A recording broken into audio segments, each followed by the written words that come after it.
video. Anything could happen. We're definitely gonna see Jason. Probably gonna go camping in Taroko. But first step is we gotta figure out how to get from here, Taiwan to Hualien. Probably just a train, but we'll find out.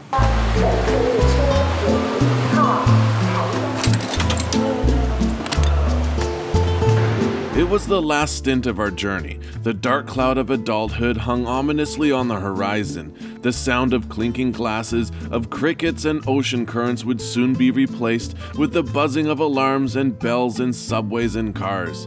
The ticking of clocks, as silent as they are these days, soon to be the loudest interruption of them all.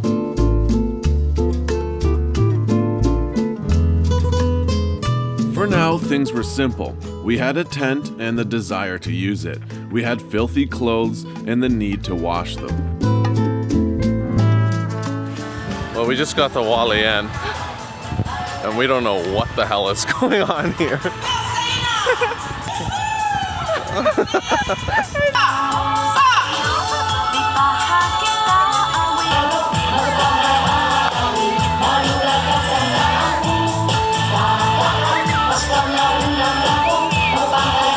Hualien, man. Gotta love it. Just having a late night throwdown in the park, and like everyone's invited. It's so good. I love it so much. Pretty epic. Home sweet home. And we're salty. My shirt is literally covered in salt still. We're disgusting. So it's not going to be that interesting for you. Plus, I'm running out of SD card space, running out of storage. So that's why I'm not going to film tonight until I go and get another SD card. And also eat and shower and change. I don't know what Oli's doing, but... Looking for food! Oh my gosh! So hungry. Hi! Good morning! Good morning. It is day 1 in Hualien. Just got off of Green Island. We just had a night here at Jason's hostel. He's a busy man, so you probably won't see him in this video. So the plan today is to go camping in Taroko, but we have to set up a few things first. 1, we need a scooter. 2, we need to do laundry. Because all our laundry is disgusting. It's bad. 3, we need to get food for camping. And then 4, we need to just go. I'm definitely way more energetic this morning. Okay. Pitter patter, let's get at her. Check. We told Jason that we were going to rent a scooter. He said, why? We said, because we're going to go camping in Taroko. He said, cool, just use my scooter.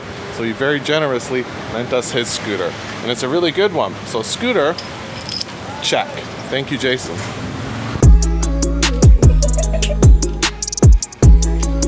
And groceries. Check. Not that you care, but we're just figuring out how to get these 2 bags onto the scooter, what things go in the trunk, what doesn't, keeping in mind that it probably will rain considering it's me and I'm on a scooter. And we got a long ride to do. So we're just prioritizing things that we don't want to get wet, things we don't care about. Backpack, camera, groceries, backpack, 2 helmets, and this camera all need to go on there, plus the 2 of us, just to give you an idea of the bit of a puzzle that we're doing. All right, we'll see you when we see you. Wish us luck.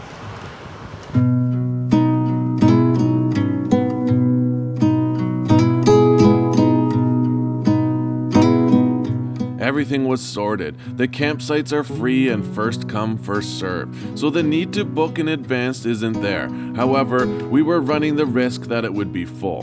With no backup plan, we were comfortable with the idea that we might have to camp somewhere less ideal, but that's all part of the fun. I got a bottle of Chili's. I had to do it. 100 NT.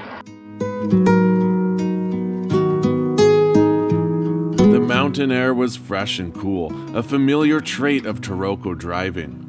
Nestled in the canyons of the ancient gorge are the roads, exposed to the falling rocks of this dynamic, almost unbelievable picture.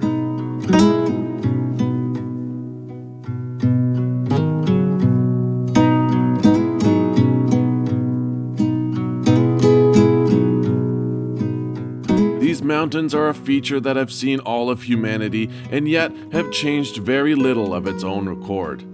They are the world's grandparents, complete with the fluffy gray hair on the top.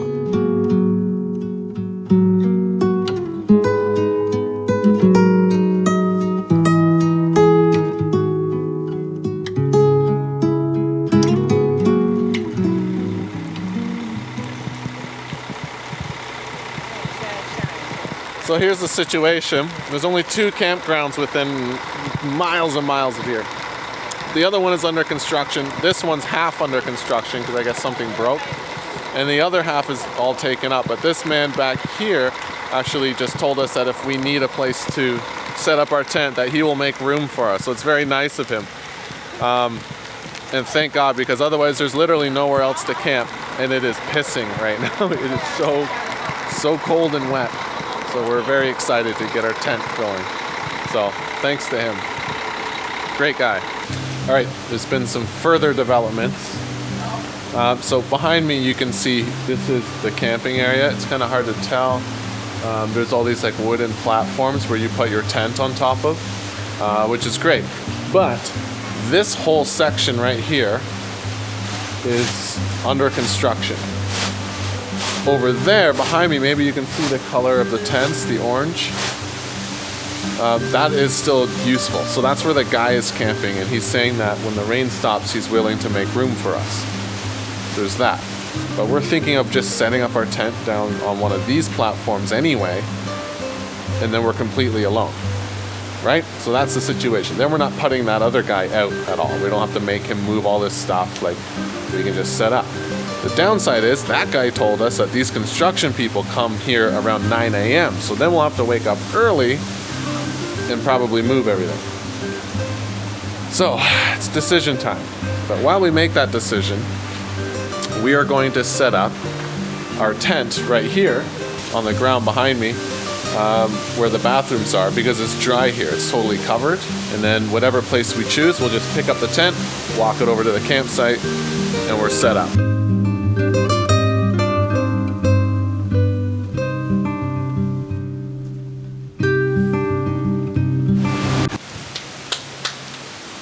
So there we go. Our little tent is set up. And we were just thinking that, to be honest, we might just camp back there. Now we have 3 options. We can make this guy move. We can illegally camp down there, but then we gotta get up early. Or we can camp right here where it's flat and dry, but it's bright and smelly. Well, there we go. Home sweet home. We have our little chill mat with our cooking area. We've got the mosquito coils going. Got our little tent there. We'll give you the tour of the tent later. But for right now, I think we're gonna cook and just chill and relax. Pretty good spot. Pretty good spot. Feels very safe, very comfortable. All right, so we found this pretty cute little stove at one of those like discount $1.99 shops. And it came with 2 of these fuel canisters. Let's hope it works. We didn't test it. But it's dead easy to set up. Like, there you go, it's finished. We have the same things in Canada. There we go. Theoretically, you can just turn it on. Oh yeah. Oh, does that ever work? Whoa. Yeah. Works like a charm. We don't have the sparker anymore because we gave it to that kid in, where was that? Udao. Lanyu, yeah. So anyway, hopefully, if you're watching this, buddy, hope you're having fun with that thing. But we don't need it anymore, so that's good. So the first thing that we're gonna cook, probably just some instant noodles, right? Yeah. Cook some noodles, and We have some minced meat. yeah, we got some minced meat that we'll put in there, some canned ground beef, which should be interesting, to say the least. And of course, we got the chilies. So, stay with us. If you haven't been camping, then it'll be hard to explain the satisfaction of filling your belly with something hot and savory before laying down in the ensconce of your tent. Even the most unimaginative meal, such as instant noodles, can become a rejuvenating playground for the senses. Like most things in life, it's the surroundings that decide your connection with it. Camping teaches you that you have control over your impression on things. The noodles didn't change, I did. I guess you've just got to change your circumstances to see things in the right way sometimes. Well, we're pretty decked out here, folks. We got spicy noodles, we got meat, we got eggs for the morning. We have popcorn tonight to munch on. We got apples with caramel. There's a suspension bridge just over there. Maybe later, if you behave, we'll take you there. How's your spicy noodles? Hello. How's your meal? It's so good. I started with one of those like XXX spicy ramen noodles, instant things. And then we added the minced meat. And then I added a whole bunch of those little chilies. Ooh, look at it. It's glowing. It's glowing red like plutonium. But it's really good. Really hot.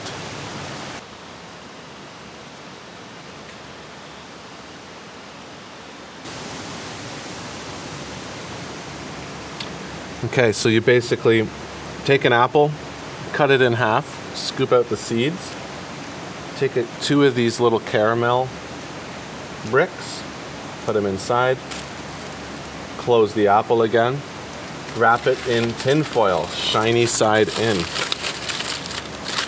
There you go.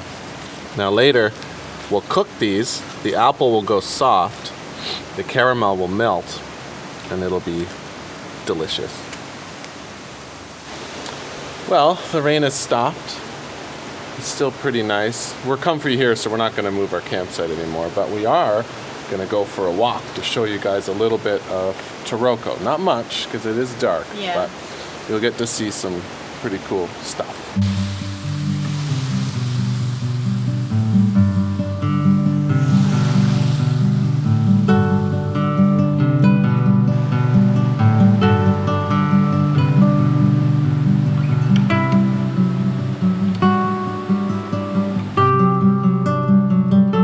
Down the street from where we set up our camp is a suspension bridge that offers the opportunity to stand over the top of the gorge.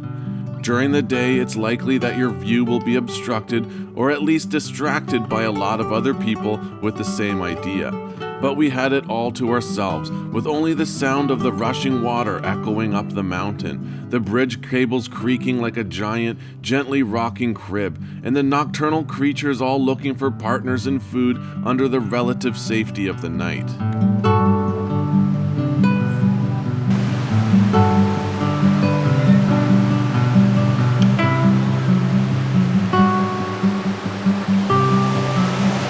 That's about the best view you could hope for when you go camping.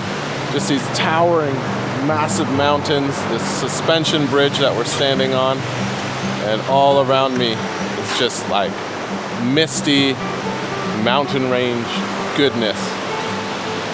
Incredible. All right, so this is the tent tour. Hang on, you're fogging up.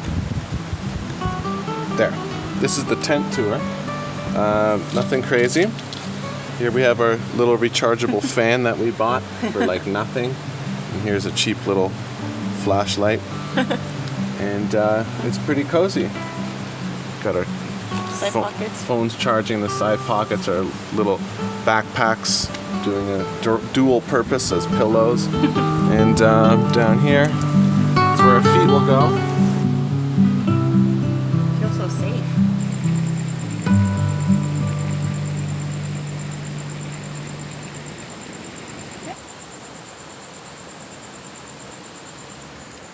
Oh yeah. Ooh.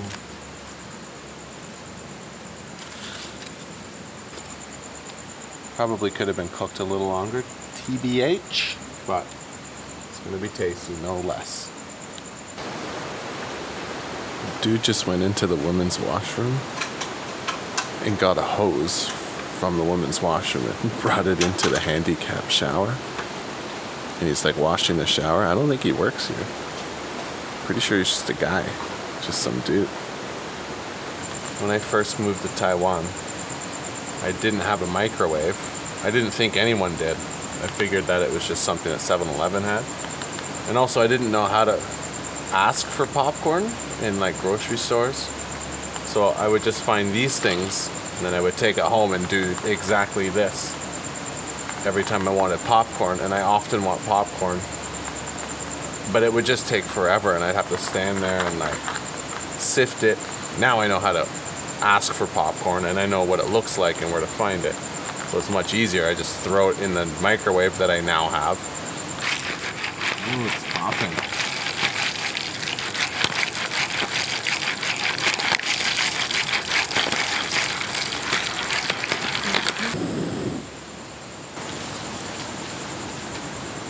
What? He's taking the hose upstairs? He was in there for gotta be like 40 minutes. And now he's just walked upstairs with it. Very curious, very interesting. Want to make those decisions because at the end of the day, after the boy died. Good morning. We've moved. We were just chilling in our tent this morning. And the lady that you may or may not see behind me wanted to clean the area, so we had to move. But we're here now. We're just gonna eat breakfast, pack up, and then go. Anyway, this was the campsite back there that we were supposed to stay in. Let me see. But as you can see, it's filled up. Okay, breakfast.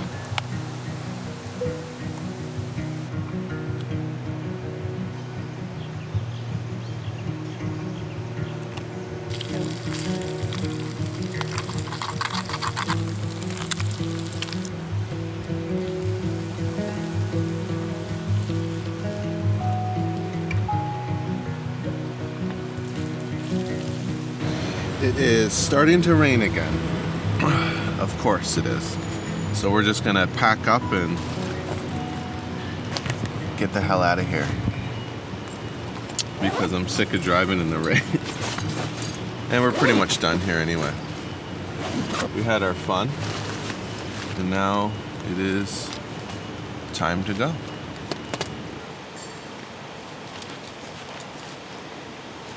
And that's it. We're all finished. We packed up everything.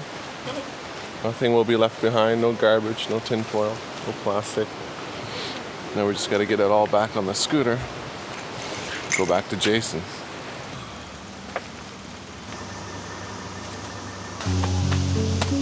There. It's not going anywhere.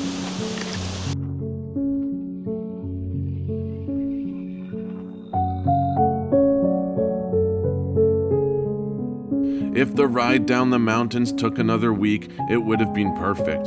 But I've said it before and I'll say it again. Freedom is a nice idea, but in the end, your ass belongs to the things you need money to buy.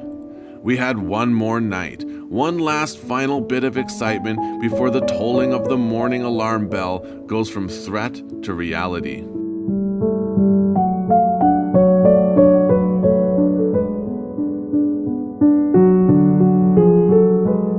Well, we made it back to the hostel. It was a good ride. Very easy ride, just very long.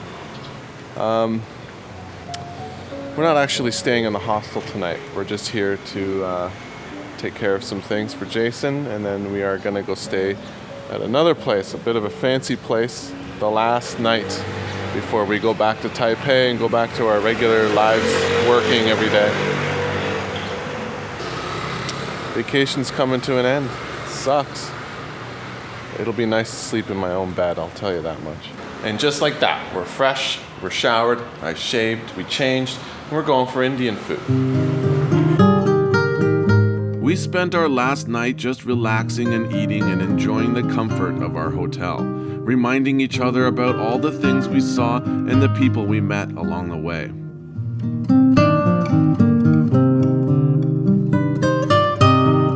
vacation was over, but to be honest, we weren't sad about it. We were going home to one of the best cities in the world, to a group of friends that are more than just fun people to hang out with, the kind that have seen enough to know the value in friendship. Every meal is a social event, and every weekend, a small vacation. Everything is in its place. I know people back home in Canada who are so bored with their lives that they've become petty and practitioners in the art of creating drama. I hope they figure it out, but more importantly, I'm just glad that I did.